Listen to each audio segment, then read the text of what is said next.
एक राज्य में एक गरीब पति पत्नी रहा करते थे, जिनके भोजन की व्यवस्था भी कई कई दिनों तक नहीं हो पाती थी। एक दिन उनके घर पर कुछ मेहमान आ गए, पर उनके घर में कुछ खाने के लिए नहीं था। पत्नी पति से, सुनिए, घर पर मेहमान आए हैं, उनके भोजन की कुछ व्यवस्था कीजिए। पति, कहाँ से करूँ व्यवस्था? मेरे पास तो कुछ भी नहीं है जिससे मैं बाजार जाकर कुछ खरीद कर ला सकूं। पत्नी, बनिए की दुकान पर जाकर कुछ खाने के लिए उधार ही ले आइए। अब हम खुद तो बिना खाए पिए रह सकते हैं, पर अगर मेहमानों को कुछ खाने को नहीं दिया तो उनका बड़ा अपमान होगा, और अतिथि तो भगवान का रूप होते हैं। अगर ये भूखे रहे तो हम पाप के भी भागी बनेंगे। इसलिए कहीं से थोड़ा सा अन्न लेकर आइए, जिससे हम इन सबको कुछ खाने के लिए दे सके।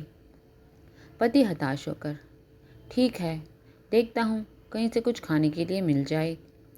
ये कहकर पति एक छोटी सी मटकी उठाकर घर से बाहर चला जाता है और रास्ते में बनिए की दुकान की तरफ जाता हुआ सोचता है, कैसे जाऊं मैं बनिए के पास? उसने पिछली बार ही कह दिया था, अगर धन हो तभी मेरी दुकान पर आना। पिछली बार उसने बहुत अपमान किया था।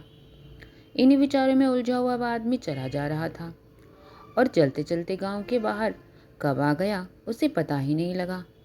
इसी उधेड़-बुन में उसे ध्यान आया कि वो तो गांव से बाहर आ चुका है, और जैसे ही गांव के पास में वापस जाने के लिए मुड़ता है तो उसकी नज़र सांप की बाम्बी, जिसमें सांप रहते हैं, उस पर पड़ती है।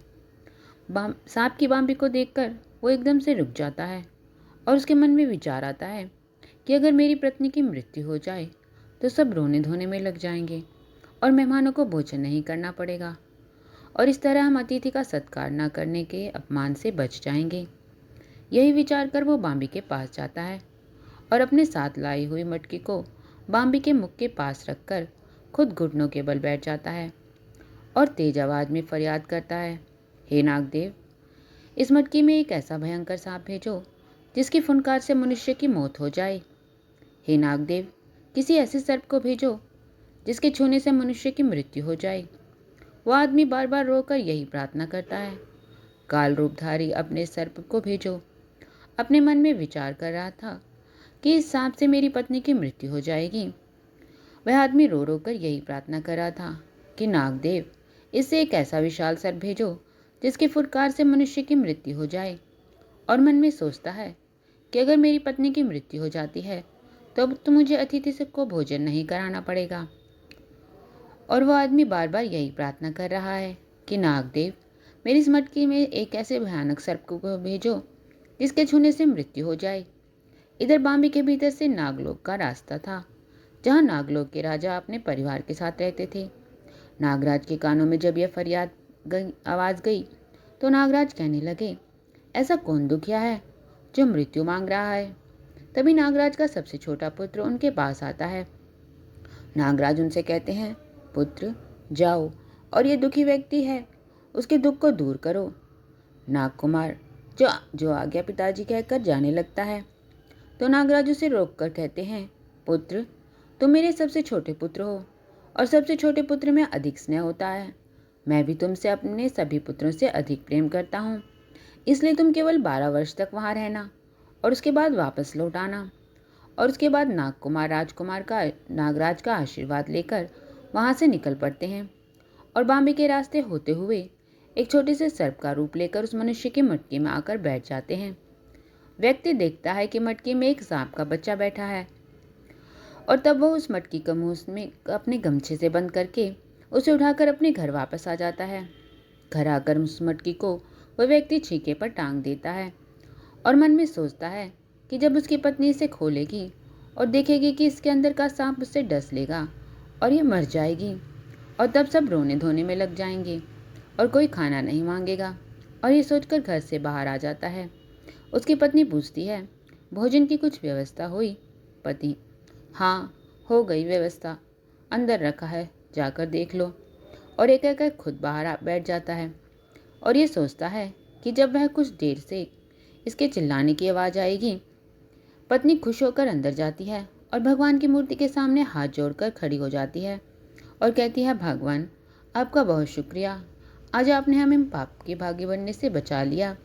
अतिथि भगवान का रूप होते हैं, और अगर आज हम इन अपने अतिथियों का सेवा नहीं करते तो हमें पाप लगता। इधर मटकी के अंदर नागराज का छोटा बेटा है, ये सब सुन रहा था और मन में सोचता है कि ये तो धर्मी पति पत्नी है जो अतिथि की सेवा के पाप से बचने के लिए मृत्यु मांग रहे थे।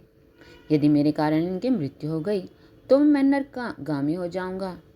इधर पत्नी भगवान से प्रार्थना करने के बाद भोजन बनाने के लिए उस मटकी को खोलती है तो उसमें से अन्न लेकर उसका भोजन बनाऊं, और मटकी को जैसे ही खोलती है वैसे ही पत्नी के होश उड़ जाते हैं। पत्नी जैसे ही मटकी से कपड़ा हटाया वैसे ही पूरी झोपड़ी में चारों ओर रोशनी फैल गई। ये देखकर पत्नी के होश उड़ गए कि इस मटकी में से इतनी रोशनी कैसे आ रही है। पत्नी ने तेज आवाज में चिल्ला चिल्लाकर अपने पति को आवाज लगाई, अरे सुनिए, जरा देखिए ये क्या है। बाहर बैठे पति ने पत्नी की आवाज को अनसुना कर दिया, ये सोचकर कि सांप के बच्चे को देखकर चिल्ला रही है। पत्नी फिर चिल्लाई। 2-3 बार ऐसे ही चिल्लाने पर पत्नी ने पूछा, देखूं तो सोचा कि ये क्या क्यों चिल्ला रही है। सांप के डसने से तो इसने अब तक मर जाना चाहिए था। यही सोचकर पति घर के अंदर जाता है तो सारे घर में रोशनी देखकर चौंक जाता है और अपनी पत्नी से कहता है, ये क्या है, ये इतना रोशनी कहाँ से आ रही है। पत्नी, यही तो मैं कह रही हूँ, ऐसा क्या लेकर आए हैं आप जो इसमें इतनी रोशनी हो रही है। और इतना कहते ही पत्नी मटकी में हाथ डाल देती है। पति अचंभित हुआ सोच ही रहा था कि इतने में पत्नी उस मटकी में से एक चमकता हुआ लाल रंग का छोटा सा पत्थर अपनी हथेली पर रखकर अपने पति की तरफ करके उसको देखती है और कहती है, देखो क्या है ये। पति उस पत्थर को अपने हाथ में लेता है और सोचता है कि ये कैसे हो सकता है, मैंने खुद ही इस मटकी में एक सांप के बच्चे को आकर बैठते देखा था, तो उस सांप का ये पत्थर कैसे बन गया। पत्नी, क्या हुआ, क्या सोचने लगे। पति पत्नी को सच्चाई बताते हुए कहता है, मैं तो तुम्हें मारने के लिए इसमें नागदेव से एक सांप का बच्चा मांग कर लाया था। पत्नी आश्चर्य गुस्से से पति की तरफ देखते हुए कहती है, क्या। पति आगे बताता हुआ कहता है कि जिससे सांप के उस बच्चे के डसने से तुम मर जाओ और हमें अतिथि का भोजन ना करवाना पड़े। ये बात सुनकर पत्नी को गुस्सा थोड़ा शांत होता है और वो कहती है, लगता है नाग देवता ने हमारी दरिद्रता के बारे में जानकर ही हमें ये पत्थर दिया है। पति, हाँ मुझे भी ऐसा ही लगता है। पत्नी, मुझे तो ये कोई बहुमूल्य रत्न लगता है, आप इसे बेचकर कुछ पैसे ले आइए जिससे भोजन की व्यवस्था हो सके और हम अतिथियों का सत्कार कर सकें। पति, ठीक है कहकर उस पत्थर को साथ लेकर सुनार की दुकान के पर बेचने के लिए जाता है। सुनार उस पत्थर को देखकर आश्चर्यचकित रह जाता है। वो गरीब आदमी उस लाल रंग के पत्थर को लेकर सुनार के पास जाता है। सुनार आश्चर्य से उस पत्थर को उलट पलट कर देखता है और कुछ देर बाद कहता है। सुनार, जो बहुत ही ईमानदार आदमी था, कहता है, देखो भाई, ये पत्थर तो बहुत ही कीमती है, इसकी जो कीमत है वो मैं नहीं दे सकता, इसलिए मैं तुम्हें राजा के पास ले चलता हूँ, इसकी कीमत तो वो ही दे सकते हैं। और ये सुनकर सुनार उस आदमी को अपने साथ राजा के दरबार में पहुँचाता है और राजा से कहता है, सुनार, महाराज, ये एक गरीब व्यक्ति है जिसके पास एक दुर्लभ पत्थर है जो ये मेरे पास बेचने के लिए लेकर आया था, किंतु महाराज, मेरे पास इतना धन नहीं है कि जो इस रत्न की कीमत चुका सकूं, इसलिए मैं इसे आपके पास लेकर आया हूं ताकि आप इसे इसकी सही कीमत दे सकें। राजा, कहाँ है वह रत्न, दिखाओ। सुनार कपड़े में लिपटे हुए लाल पत्थर को दिखाता है। कपड़ा हटाते ही पूरे राजभवन में चारों ओर प्रकाश फैल जाता है। एक सेवक सुनार से उस रत्न को लेकर राज सिंहासन पर बैठे हुए राजा के पास लेकर जाता है। राजा उस पत्थर को देखता है और फिर अपने राजपुरोहित को दिखाता है। राजपुरोहित, महाराज, ये एक दुर्लभ रत्न है। ऐसी मान्यता है कि धर्मशास्त्रों में भी इसका वर्णन है कि ऐसे रत्न बहुत ही शक्तिशाली होते हैं। कई जन्मों के पुण्य के बाद ही ऐसे रत्न के दर्शन होते हैं। राजन, आपकी कोई संतान नहीं है, अगर आप इस रत्न की पूजा करें तो और परमेश्वर की इच्छा हुई तो हो सकता है आपको संतान का सुख प्राप्त हो। यह सुनकर राजा प्रसन्न हो जाता है और कहता है, पुरोहित जी, भगवान करे आपका कथन सत्य हो। और फिर राजा उस पत्थर को लेकर उस आदमी को कहता है, इस रत्न की कीमत बहुत अधिक है, यदि मैं तुम्हें एक साथ इसकी पूरी कीमत देता हूँ तो हो सकता है कि चोर तुम्हारा धन चुरा लें, इसलिए आजीवन अपने प्रत्येक मास तुम महल आकर अपने घर के खर्च के लिए यहाँ से धन ले जाना। यह सुनकर वो व्यक्ति खुश होकर और महाराज की जय जयकार करता है। उसे यही तो चाहिए था, अपने परिवार का भरण पोषण करने के लिए धन, और इसी की व्यवस्था राजा ने कर दी। इस तरह उस गरीब व्यक्ति के दुख दूर हो जा हुए और वो राजकोष में से धन लेकर अपने घर की ओर चल दिया। राजा की जय जयकार करता हुआ चला गया।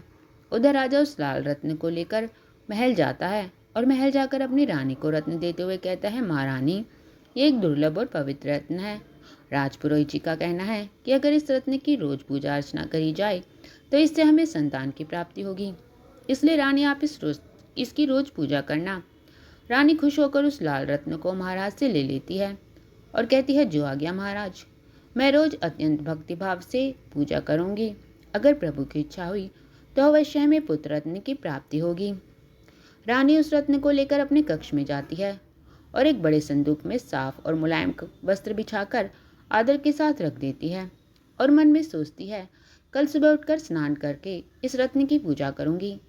अगले दिन सुबह तड़के ही रानी नित्य कर्म से निवृत्त होकर स्नान करके पूजा की थाल हाथ में लिए हुए उस संदूक के पास जाती है और संदूक को खोलती है और संदूक में देखकर आश्चर्यचकित रह जाती है।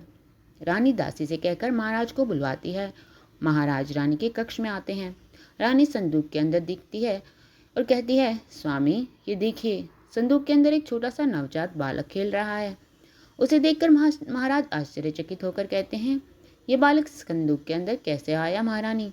रानी, महाराज, कल आपने जो रत्न दिया था वो मैंने इस संदूक में रख दिया था, ये सोचकर कि पुत्र प्राप्ति के लिए इसकी उपासना करूंगी। और आज सुबह जब मैंने ये संदूक खोलकर देखा तो उसमें ये बालक खेल रहा था।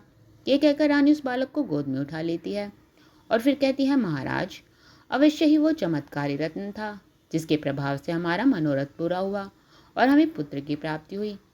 राजा खुश होते हुए, अवश्य रानी, प्रभु ने हमारी प्रार्थना सुन ली। और एक कहकर राजा उस बालक के गालों पर प्यार से हाथ फेरने लगता है। रानी भावुक होते हुए, राजन, यह हमारा पुत्र है ना? राजा खुश होकर हाँ में गर्दन हिलाता है। रानी की आंखों से आंसू गिरने लगते हैं और भरे हुए गले से रानी फिर कहती है, महाराज, ईश्वर ने हमारी प्रार्थना सुन ली, हमें भी संतान का सुख दिया है। और एक कहकर रानी उस बालक को अपने सीने से लगा लेती है। रानी, महाराज, हम अपने पुत्र का नाम क्या रखेंगे? राजा, रानी, ये हमें लाल रत्न से प्राप्त हुआ है, इसलिए हम इसका नाम लाल शहजादा रखेंगे। रानी खुश होकर, हाँ महाराज, हमारे पुत्र का नाम लाल शहजादा होगा। राजा और रानी दोनों खुश होते हैं और उन्हें संतान का सुख प्राप्त होता है और समय पंख लगाकर उड़ने लगता है। पूरे राजमहल में उस बालक की हंसी और किलकारियाँ गूंजने लगती है। राजा और रानी अपने पुत्र के साथ हंसी खुशी दिन बिताते हैं। कुछ और समय व्यतीत होने पर जब शहजादा लाल थोड़ा और बड़ा होता है, शहजादा लाल, जिसका रूप ऐसा कि जो कोई भी एक बार नज़र भर देखे वो अपनी नज़र हटा ही ना पाए, बस देखता ही रहे, अत्यंत मनोहर, जो सबके मन को हर ले। एक दिन रानी राजा से कहती है, महाराज, हमारा पुत्र जितना सुंदर है उतनी ही सुंदर हमारी पुत्र वधू भी होनी चाहिए। राजा, जोड़ियाँ तो ऊपर वाले के हाथ में होती हैं, वो जिसके साथ संबंध बनाते हैं उसी से विवाह होता है। रानी, अवश्य महाराज, आपका कथन सत्य है। कौन किसका जीवन साथी बनेगा ये परमेश्वर ही तय करते हैं। परंतु महाराज, जब तक मनुष्य उस जीवन साथी को नहीं ढूंढेगा तब तक रिश्ता कैसे बनेगा? महाराज, हम आपकी बातों का अर्थ नहीं समझे महारानी। रानी, महाराज, हम ये कहना चाहते हैं कि आप राजपुरोहित से राजकुमार के विवाह की बात कीजिए। वो ग्रह और नक्षत्र देखकर पता करें कि इनका विवाह किसके साथ होगा। राजा, महाराज, अभी तो शहजादे लाल बालक हैं और आप अभी से इनके विवाह की चिंता करने लगी। रानी, समय का पता नहीं लगता, कब पंख लगा कर उड़ जाए और आप कहते रहें कि अभी तो हमारा पुत्र बालक है और ये विवाह योग्य हो जाए। राजा, पर रानी, हो सकता है शहजादे लाल अपनी पसंद की लड़की से विवाह करें। रानी, राजन, मैं तो सिर्फ ये कह रही हूँ कि आप एक बार राजपुरोहित से राजकुमार की कुंडली देखने को कहें कि जिससे पता चल सके कि इनका विवाह किससे होगा। राजा, जैसी आपकी इच्छा महारानी, मैं कल ही राजपुरोहित से इस विषय में बात करता हूँ। राजा अगले दिन राजपुरोहित को बुलाता है और उसे लाल शहजादे की कुंडली देखकर उनकी वधू के बारे में पता लगाने के लिए कहता है।